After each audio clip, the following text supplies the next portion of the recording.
যদি মজেজা চাও তো আল্লাহর কুদরতের উপরে, তার ফায়সালার উপরে আর তার রহমতের উপরে অন্ধবিশ্বাস করে নাও। যখন অন্তরে হতাশা হবে না, ওয়াসওয়াসা হবে না, তখন আল্লাহ মজেজার বর্ষণ করে দেন। আল্লাহ যখন পরীক্ষায় ফেলেন তো সবরও দেন। তাহলে এই চিন্তা কিসের? আল্লাহর ওপরে বিশ্বাস রাখো, উনি একা ছাড়বেন না। খুব জলদি তোমার প্রতিটা দোয়া কবুল হতে নজরে আসবে। কথা যদি তাহাজ্জুদের হয় তাহলে একটু ভালোবাসা নিয়ে শোনো। তাহাজ্জুদের নামাজ হলো সেই বিশেষ নামাজ যা মুয়াজ্জিনের আজানে নয়, বরং মনের আজানে পড়া হয়। যদি তাহাজ্জুদে কোনো বিশেষ কথা না থাকতো, কেননা আল্লাহ তাহাজ্জুদ আদায়কারীদের জন্য প্রথম আসমানে আসেন শুধুমাত্র এটা জিজ্ঞেস করার জন্য যে তোমার কি চাই।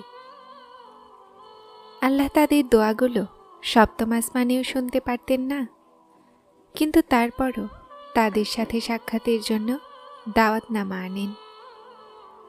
আল্লাহ তাআলা তাহাজ্জুদ আদায়কারীদেরকে অনেক বিশেষ রাখেন। এখন আল্লাহ 7 আসমান থেকে প্রথম আসমানে তার বান্দাদেরকে খালি হাতে ফেরানোর জন্য তো আর আসেন না।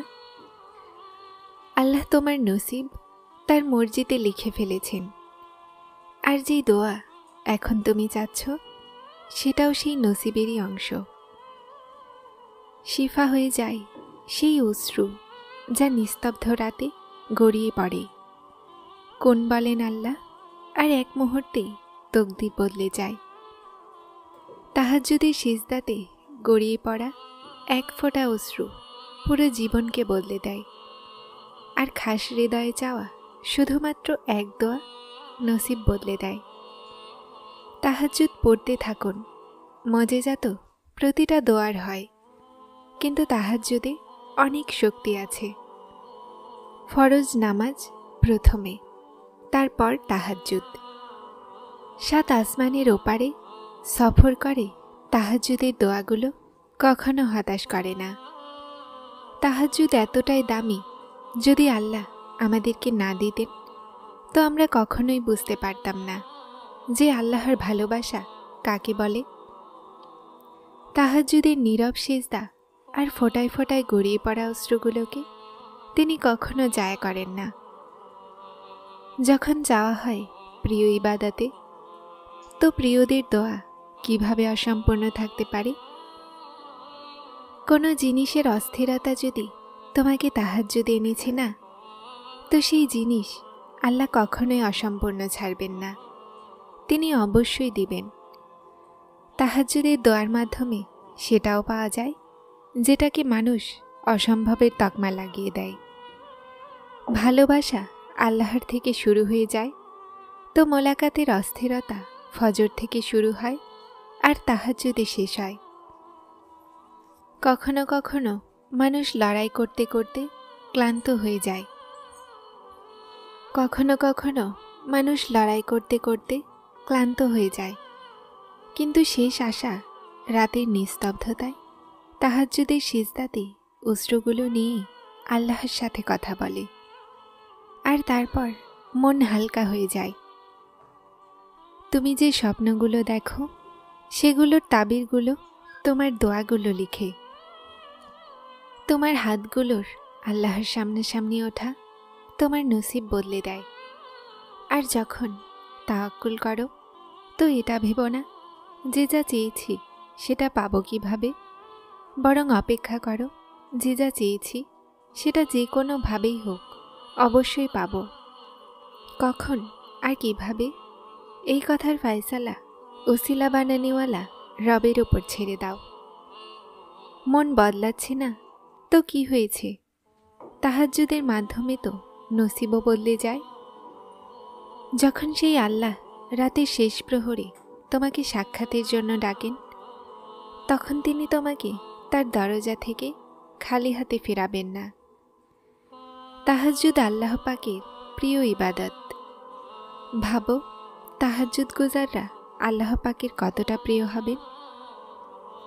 তাহাজ্জুদের নফল অনেক প্রিয় হয়। এদিকে অপেক্ষা, ওইদিকে কবুলিয়ত, এদিকে সিজদা, ওইদিকে মজেজা।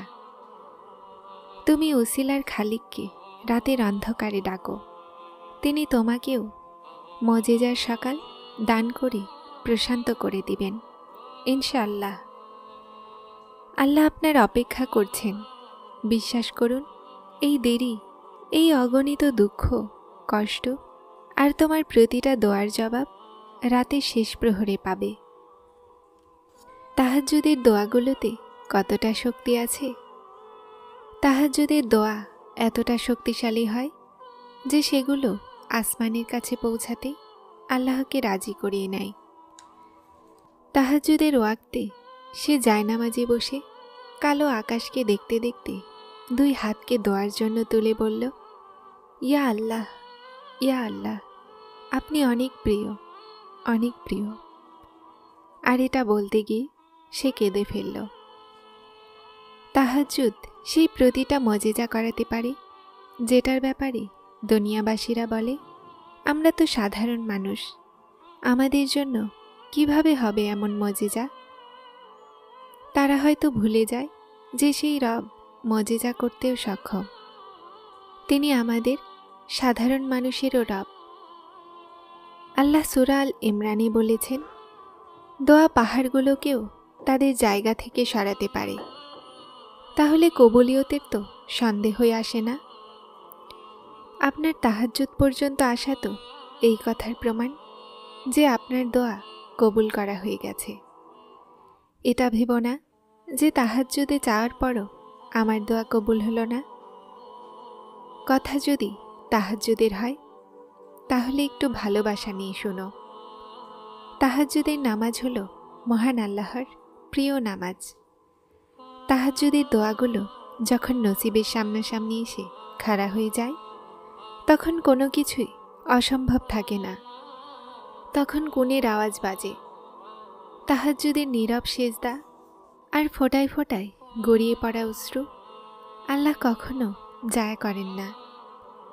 আর যদি তোমার নসিবে উত্তম হয় তো তোমার তাহাজ্জুদের দোয়াগুলোর জন্য তুমি সেটা জলদি পেয়ে যাবে, যেটার অপেক্ষায় তুমি আছো, যেটার জন্য তুমি কান্না করো, যেটার জন্য তুমি রাতগুলোতে উঠে উঠে দোয়া করো। যারা চ্যানেলটিতে নতুন এসেছেন তারা সাবস্ক্রাইব করে হেদায়েতের সাথে থাকুন। আসসালামু আলাইকুম।